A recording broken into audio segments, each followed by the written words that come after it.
And I think a lot of music I make people label as garage when it isn't. Right. But I don't know. It's definitely garage influence. He put a UK garage documentary on in the background and muted it, and then he put lighting on around the room, and then he was just sort of sat there for like 45 minutes, not saying anything, listening to the beat on repeat, and he was just like doing this.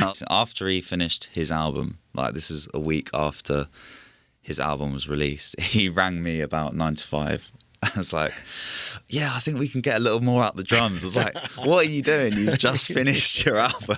Like, and he's ready to go relax. back in. Yeah, he's always working.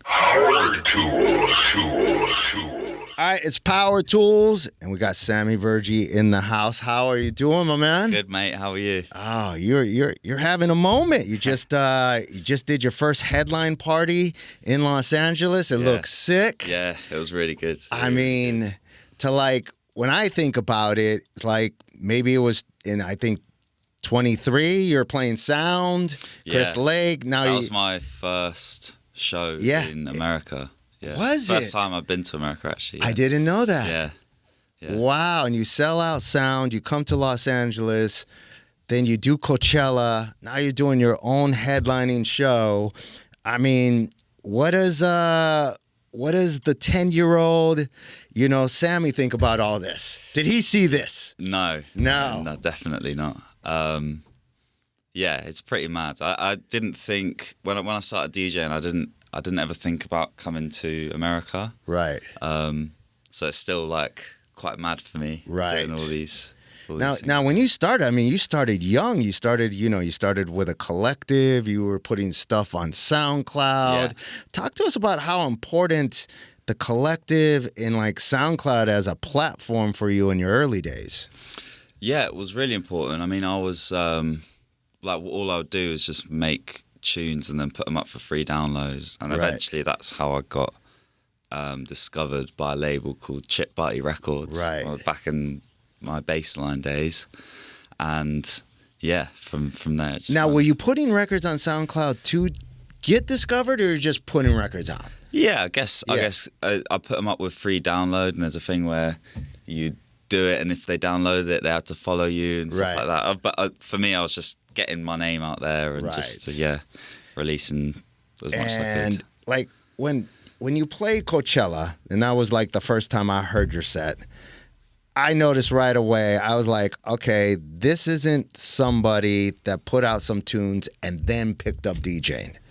And then I find out that you were DJing 3 or 4 nights a week back in the day. Yeah. You were cutting your teeth, like really putting in the time. Yeah, when I went to uni, I was DJing like 3 or 4 times a week with my housemate Yemi, and we were doing like all kinds of genres. It'd be like R&B nights or house and techno nights and stuff like that. I was producing music before that, right? But when I was younger, before I could actually DJ, I would always organize tunes into folders by key, and I would make like these little mini mixes of tunes that were all in the same key, but like not the same BPM. Yeah, not so they were like clashing, but I'd still make them, and I'll have to find some of them. But and that was working for you, and that was kind of like your first step. And then when I got a pair of decks when I was like 16, like a little controller, then I'd start figuring out how to actually DJ. And then who was the first DJ you saw where you went, man, I want to do that? Flavor D. Flavor D is the first DJ I saw actually, I think, and it was like the first week of uni, and I remember just thinking, I'd love to do this. It was just like the energy in the room was insane, right? And that was like grime, garage, bassline days, and I just remember just being blown away. I was stone cold sober when I went out, and I was just in awe, and I was just like, yeah. And then you were like, okay, I got to pick up the decks. We got to learn the art. I was like, I'd love to do this. Did anybody teach you, or you're just kind of self-taught? No, I mean, I had someone sort of show me around a pair of CDJs, because there is a jump from using a controller where you sync up to having to beat match and stuff like that, but pretty much self-taught, or like just experimenting things. Right. So you started making music, I think, when you were like 10 years old. And I read that your dad is a professional, like, trombone player. How did that inspire you producing? Because obviously it's in your blood. You started picking up instruments first? Yeah. So played a lot of instruments, a lot of guitar when I was younger. And that was like the first. And then you wanted to be in a band. I did. Yeah. That was, I was playing, I was making a lot of music. I wasn't like playing other music. I was like making up my own stuff. And I'd always been obsessed with that. Right. But I didn't start doing electronic music until, well, I'll tell you what, it was GarageBand. I'd always like mess around on GarageBand and just just for fun, just playing around. I'd spend a lot of time doing that. But it wasn't until I was maybe,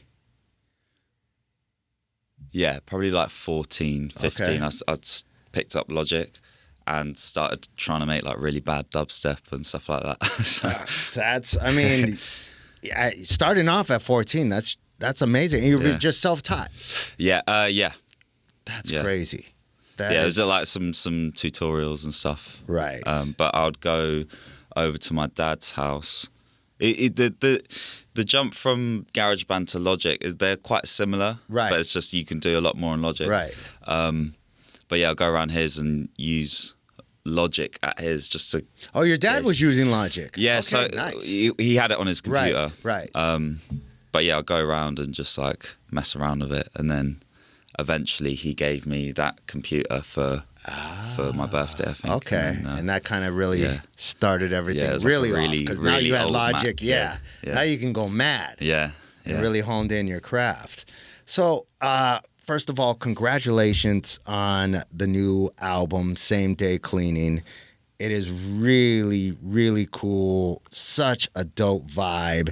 And when I listened to it, the first thing that came to me was I heard a lot of horns. Yeah. I heard a lot of jazz chords, and I was like, maybe is this kind of a tribute to your dad, or Well, it's definitely inspired by your dad. Yeah. Well, it's actually him on the album. Oh, so, that's crazy. I got him to play in like the opening track with gigs, one for the books. That's like, I made the melody, right, or that thing, and I sent them across to him and be like, really good if you could play this in. And so there is that theme of, and I got him to make kind of fully formed samples, right? Because it sounds like somebody playing live. Yeah, it is. Yeah, that's sick. Yeah. So you brought pops in. Yeah, I know. Nice. It's sick, yeah. All right, that is really dope to have your pops on the song, because that's that was the first thing I noticed. And let's talk about the song Doctor with MJ Cole. That tune is so fire. Thank you. Talk to us about the inspiration and the collab process for that song. I find it really interesting with collabs sometimes, because you try and sound like the other person a lot of the time. Well, that's what I've found anyway. Right. Because you listen to their songs. Yeah, so I'd love to make something like this. Right. So it's kind of like me imitating him a bit, and then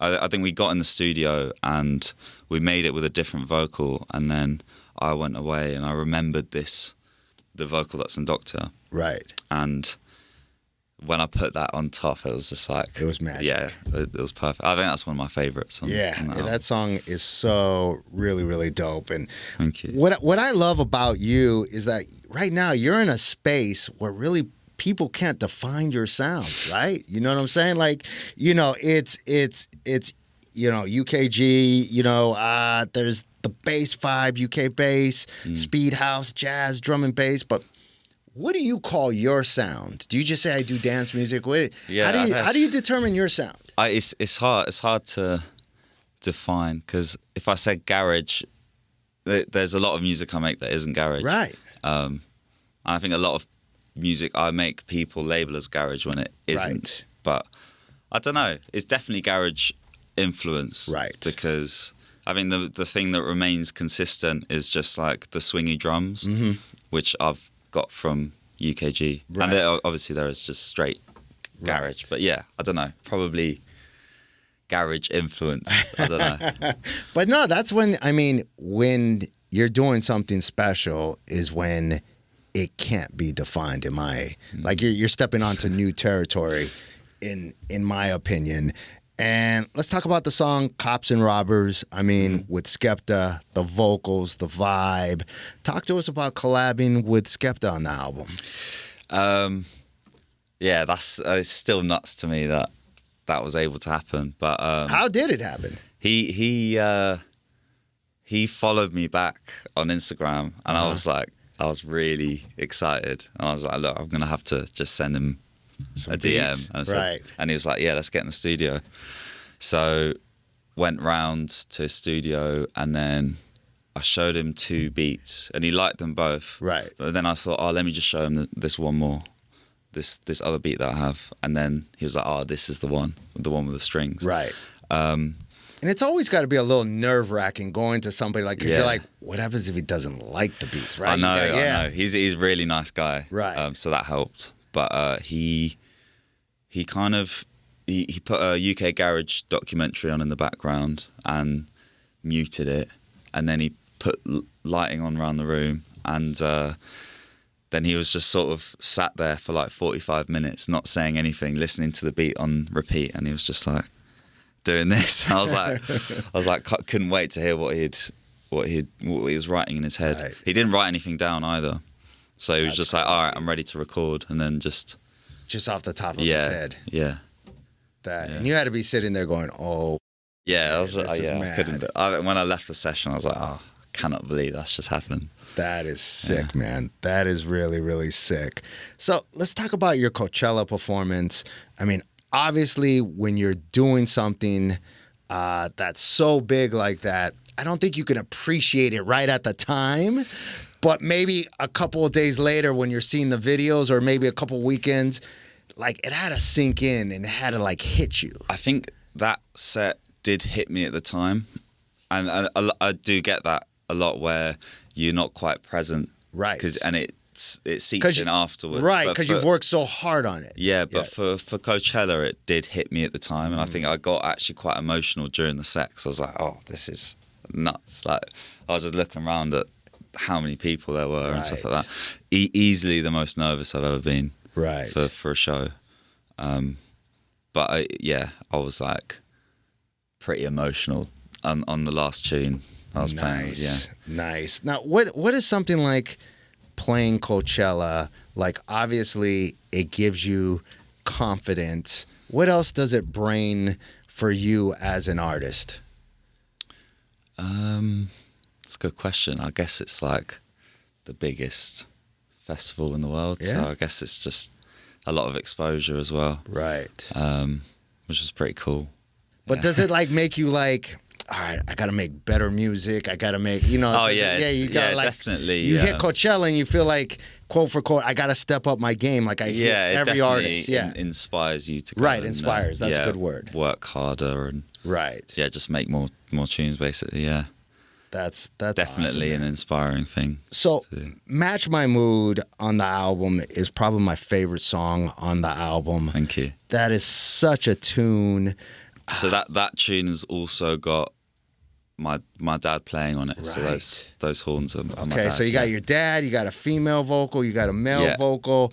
On the, I don't know who's doing the vocals on the version that I got. Who are the other artists that are on it? So it's Spice and Flowdown. Oh, sick. Yeah. And how did you get that all together? That was like label work. Okay. Managed to get Spice on. She's amazing. She's like the queen of dancehall. Right. And Flowdown's just legendary. Of course. So I was like, it'd be really good to get him on the album. And so you had the track already set up with Pops playing on it? Yeah, so I had, well, actually, yeah, a little bit, but it was after I got the Spice vocal and then Flowdown recorded around the Spice vocal, and then I started chopping up the sample a bit more. Right. So it's a bit more like stop-starty at the beginning and with the intro and stuff, yeah. So you got to be like, I mean, having these type of artists on your album, you know, this is your second album, like, how does that feel? Yeah, it's scary. Right. It's scary. But it feels good. Right. Feels What makes it scary? It's just like, I don't know, it's just a different level. And I just can't even comprehend having my name next to these guys. Right. Yeah. And how does your dad feel about being on the record, He loves it, yeah. with all these other artists as well, and seeing his son have such great success? Yeah, he loves it. He's so supportive, which is really nice. And it's nice for me to have him on the album. You know? It's just like full circle. 100%. Yeah. Does he ever say, hey, maybe this chord needs a fifth? No, he loves, he's like so open-minded. Even with my old bassline stuff, which was just really out there, like really heavy, he loves it. He loves all of it because it's just different sounding to him. Yeah. That's amazing, man. And you just did your first big LA performance, your first headline show with Framework at the Sears building. I mean, talk to us about having your own headline show with such a massive. Well, we did do Shrine in December. Right. So that's right. Yes. That was the first one. Right. And this one was like, I don't think there'd been a gig there before. Right. So it was like, when I saw the stage for the first time, I was like, oh, this looks like a festival. Like it's like nuts. It's nuts to me to put that on, especially somewhere that's not in England. Right. That's like America. Especially Los Angeles. I mean, Los Angeles is repping hard for you. Talk to us about the spirit of LA, embracing you. I mean, it's great. It's like, I don't know. It was a very special show, I think. I got emotional at the end. Nice. Yeah. It's just weird seeing like that many people, I think. Right. Like singing your tunes back to you. That is awesome. Yeah. Another song that I really loved on the album, it's probably not the most obvious, but Survive. To me, the emotions in the chords, the drums. Talk to us about the inspiration for Survive. Why is it called Survive? It's just the vocal. It is saying Survive. Yeah. Okay, right. Yeah. So that was me and Salute, and what we did is we set a challenge. We're like, okay, we're gonna sample this tune, but we're gonna go off separate ways, give ourselves 15 minutes. So we both put our headphones on and we sampled the song how we thought it, like chopped it up how we thought. That's why there's two parts in the song? Yeah, so then I brought my chops along and Salute brought their chops along, and then we kind of pushed them together. That's crazy. Yeah. I love that idea. Yeah. Who came up with that idea? I can't remember. I think I was like, oh, let's give this a go, and then that is genius. Now, this being your second album, obviously there's a lot of pressure putting an album together. Yeah. What did the first album teach you to help you produce the second album? That's a good question. Was it you learned how to handle deadlines? You learned how to handle, that'd be something from the first album. It was so long ago, and it was such a different thing that it felt like two different things, because that was self-release. Right. And so for this, the deadlines were a lot more strict, and I think I remember the first time I did it was sort of COVID times. Right. And I just spent like 2 weeks just touching everything up, and I did the same here, and I booked just studio time and just tried to go in and do little. I think the major difference was on this one, I kind of went in and did little stupid producer things that didn't need to be done, but just little garnishes that like make you feel good. Yeah, make me feel good, exactly. And then if there's maybe another producer out there, just listen. Oh yeah, I like that pointless thing. Right. Yeah. Now, let's go back to Sound Nightclub in 2023. Chris Lake pops in. He plays a couple of records. You guys do a collab, Summertime Blues. Mm-hmm. Now, he's collabing on your album on 925. Talk to us about the friendship you guys struck up and collabing with Chris Lake. Chris he's I value him so much. I've learned a lot from him, and he's definitely inspired me to like work. He's the hardest worker I know. Like he's constantly producing. After he finished his album, like this is a week after his album was released, he rang me about 9 to 5. I was like, yeah, I think we can get a little more out the drums. I was like, what are you doing? You've just finished your album. Like, and he's ready to go relax. back in. Yeah, he's always working. But yeah, we got a good relationship, and yes, with 9 to 5, I think we started that idea with a different vocal at first, different vocal from Roro, and it was a really good tune. You love this tune, yeah. And then we got sent this other vocal, and then when we put that over with a different bass line, we're like, oh, this is the one. It's like bit more simple. Okay. Yeah. And what else? I mean, one thing that I think maybe that Chris got from you got him to speed up his BPMs a little bit. Yeah. Was that a push? Yeah. Hey, we could go 133, He's 130. quite considerate with that. He's like, yeah, we'll do it at a tempo that you can play. Like I think that was 132, that tune. Okay. Same with Summertime Blues, or maybe that was 130. Right. But yeah, I've learned a lot from him. That's awesome, man. So the album is out. What is next for Sammy Virji? What else do you got cooking for 2025 tours? Ali Pali in London. Okay. Which is like quite an iconic venue. I think that'll be my biggest headline show in England. In the UK. Yeah. Okay. So that's a bit nerve-wracking. Right. But, it's always, is it harder? I mean, I was just speaking to Sneak today, and he was talking about playing in France. When you're playing in your hometown, obviously everybody comes out to support, but there's just so much pressure because your friends, family. Yeah.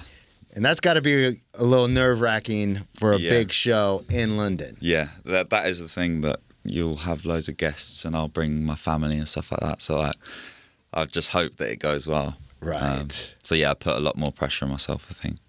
That's awesome. So you have that show. Well, the album is sick, man. I mean, what you're doing, how you're pushing. I mean, I'll be completely honest. I never saw, until you came along, this music going that far. Like now it's become, especially in America, I'm looking at it from American eyes, right? So like it's become a staple from what you are doing. It's become a staple now in America. Yeah, you know, which is crazy, because I didn't even see that. I was like, this is dope, this is cool, but I don't know if everybody's gonna get it. But you've done it in a way, and your performance and the Coachella performance, where everybody gets it, and that's fucking dope. Thank you. Yeah, I wouldn't have seen that either. It is nuts to me still. Right, because you're thinking this is an English thing. Yeah. Yeah. I sometimes forget that I'm in America until they will chant my name with an accent. They'll say Sammy, Sammy. I'm like, oh wait, this is so weird. That's amazing, man. Well, we appreciate having you on Powertools and on Sirius XM, man. Keep on doing and moving the way you're moving, because you're doing everything right. Thank you, mate. Thank you. Powertools.